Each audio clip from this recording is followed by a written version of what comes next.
Hello dear parents, स्वागत है आपका पेरेंटिंग द फर्स्ट पाठशाला में।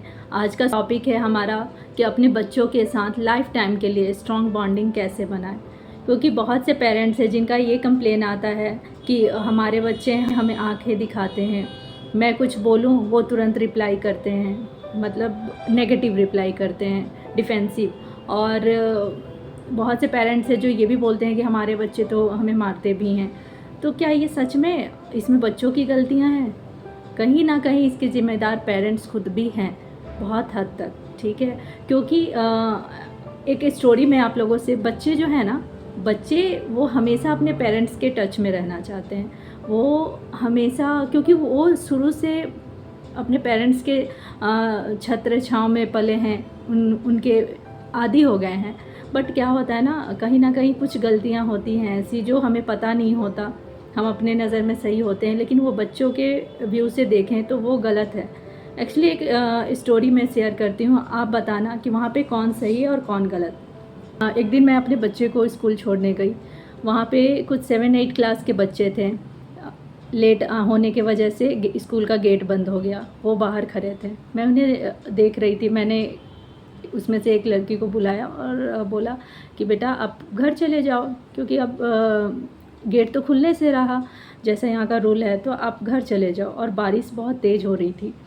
तो उसने बोला नहीं आंटी, मैं वेट कर लेती हूँ, अगर हाँ मेरे पास पैसे नहीं हैं कि मैं जा पाऊँ। तो मैंने बोला उनको कि ठीक है, आप पैसे ले लो, आप चले जाओ। ठीक है, तो बोल रही है नहीं आंटी, मैं अकेले नहीं जा सकती, अगर कोई छोड़ दे तो ठीक है, तो या मैं वेट कर लेती हूँ। मैंने बोला सुनो, आप अपनी मम्मा को कॉल करोगे, कर लो, कोई ना कोई आ जाएंगे आपको रिसीव करने, बता देना कि ऐसा हुआ है।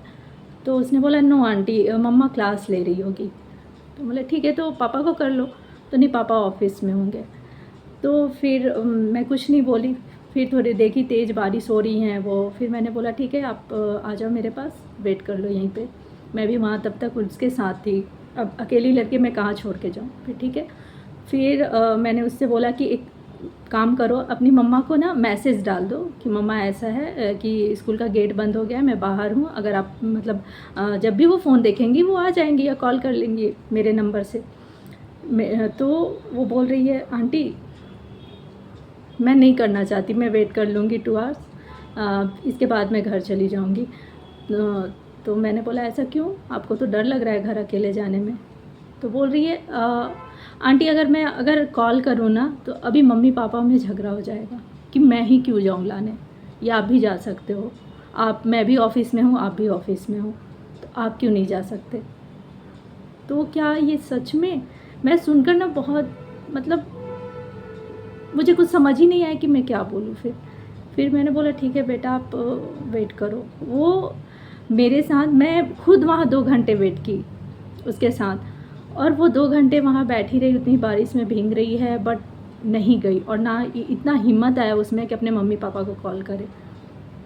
अब मुझे ये समझ में नहीं आ रहा था सच में ये बच्ची गलत है या मम्मी पापा गलत हैं, या वो स्पेस नहीं दिए, या वो बॉन्डिंग क्रिएट नहीं की है बच्चों के साथ। मैं ये नहीं बोलती कि आज आप किसी कोई जॉब छोड़ के बैठ जाए, या फिर आप अपने करियर को अगर चुन रहे हैं, इट्स ओके, ठीक है। अगर ये भी माने कि बच्चों के साथ कुछ ऐसे केसेस आ सकते हैं बीच में जिसके लिए आपको अवेलेबल होना ज़्यादा ज़रूरी है, फर्स्ट वो आपकी प्रायोरिटी होनी चाहिए।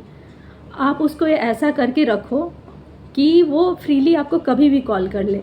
आप उसे, हाँ हो सकता है कि आप कॉल रिसीव नहीं कर सकते ड्यूरिंग क्लासेस, आप अलाउड नहीं होता फ़ोन रिसीव करना, तो आप नहीं कर सकते, इट्स ओके। लेकिन उसे इतना कंफर्ट दीजिए कि आप वो एनी टाइम, मैं आपके लिए, मैं कहीं भी रहूँ, आपके लिए 24/7 में अवेलेबल हूँ, जब चाहो मुझे कॉल कर सकते हो।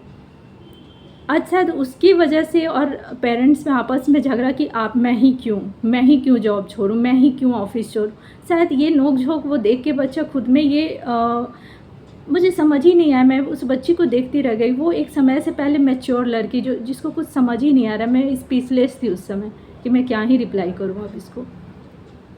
और वो बच्चा ये मतलब एक्सेप्ट किया वो कि मैं यहाँ बैठ के बारिश में भीग के 2 घंटे वेट कर लूँगी, बट मम्मी पापा को कॉल नहीं करूँगी। अब आप बताएं इसमें किसकी गलती है? और पेरेंट्स प्लीज़ आप लोगों से ये रिक्वेस्ट है कि आप लोग अपनी लाइफ को भी इंजॉय करें।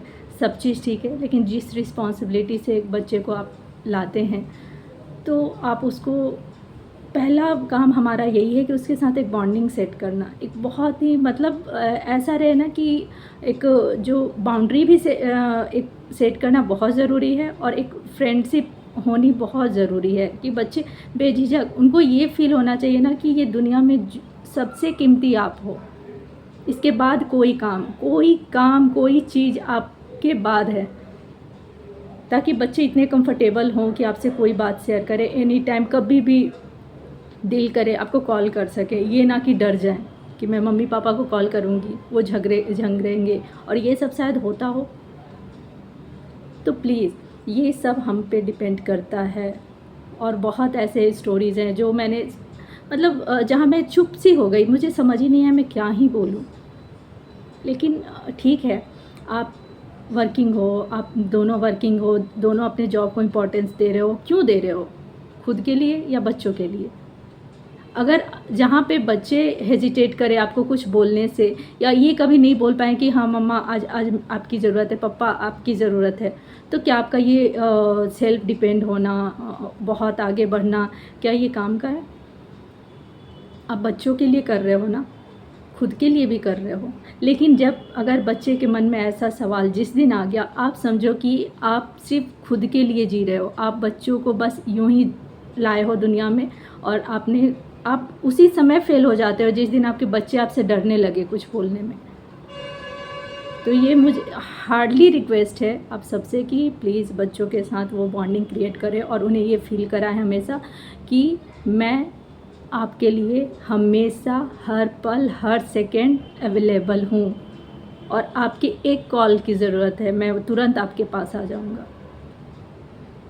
सारे काम और ये सारी चीज़ें सिर्फ मैं आपके लिए कर रहा हूँ, ठीक है?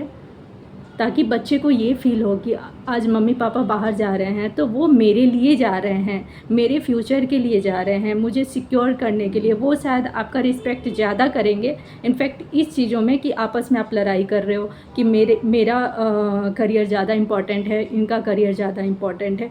बच्चे कहाँ गए इसमें? कल को क्या होता है कि फिर वही पेरेंट्स आगे चल के ये बोलते हैं कि मुझे ओल्ड एज होम में रख दिया गया। जब आप बच्चों को कि आप नैनी के पास छोड़ के जा रहे हो, और आप उसे ये शुरू से दिखा रहे हो कि हमारा मतलब जॉब कितना इम्पॉर्टेंट है, पैसा इतना इम्पॉर्टेंट है। हाँ इम्पॉर्टेंट है, क्योंकि आज के दौर में इतनी महंगाइयाँ बढ़ गई हैं कि इट्स ओके। अपने करियर के लिए बच्चे को आप केयर टेकर के पास, नैनी के पास छोड़ के जाते हो, इट्स ओके। उसे क्या दिखा रहे हो आप कि ये इम्पॉर्टेंट है, मैं आपके लिए कमा रहा हूँ, ठीक है, या कमा रही हूँ, ठीक है। इसके लिए आप जा रहे हो केयर टेकर के पास। उसका सारा बचपना, उसका जो आपके साथ खेलने का टाइम था, आप वो सारा अपने करियर को दे रहे हो, ठीक है। जब वो आप पे टोटली डिपेंडेंट है बच्चा, उस समय आप अपने करियर को दे रहे हो ये बोलकर कि मैं आपके लिए कर रहा हूँ, इट्स ओके, वो आप उन्हीं के लिए कर रहे हो। लेकिन जब वही बच्चा बड़ा होता है, फिर वो आपके लिए केयर टेकर रख देता है और अपना सारा टाइम वो अपने करियर और ग्रोथ में लगाता है, फिर आप उसे क्यों ब्लेम करते हो कि आपको वो समय नहीं दे रहा, वो आपके पास आके बैठ नहीं रहा? वो ब्लेम कैसे कर सकते हो आप? बचपन से आपने यही दिखाया है उसे कि आप अपने बच्चों के लिए इनफैक्ट बच्चों के लिए बोलकर बच्चों को केयर टेकर के पास छोड़ के आप काम करने जा रहे हो। वो भी जब आपको केयर टेकर के पास छोड़ के और वो काम करने जा रहा है अपने बच्चों के लिए, फिर क्यों हो सकता है, क्यों यहाँ पे वो गलत हो गया? आपने दिखाया ना कि सबसे ज़्यादा वो बचपना उसका चला गया आपके करियर के लिए, तो वो कैसे आपके बुढ़ापे को संभालेगा अपने करियर को छोड़ के? क्योंकि उसने तो बचपन से यही देखा है कि हमारा करियर, हमारा पैसा ये ज़्यादा इम्पॉर्टेंट है, और आज के टाइम में सच में है, लेकिन इसी में बैलेंस बनाना हमारा काम है।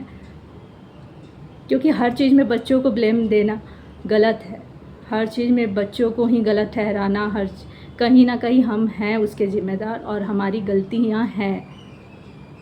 जब हम किसी का बचपना छीनेंगे तो वो हमसे बुढ़ापे का सहारे का उम्मीद उनसे कैसे कर सकते हैं?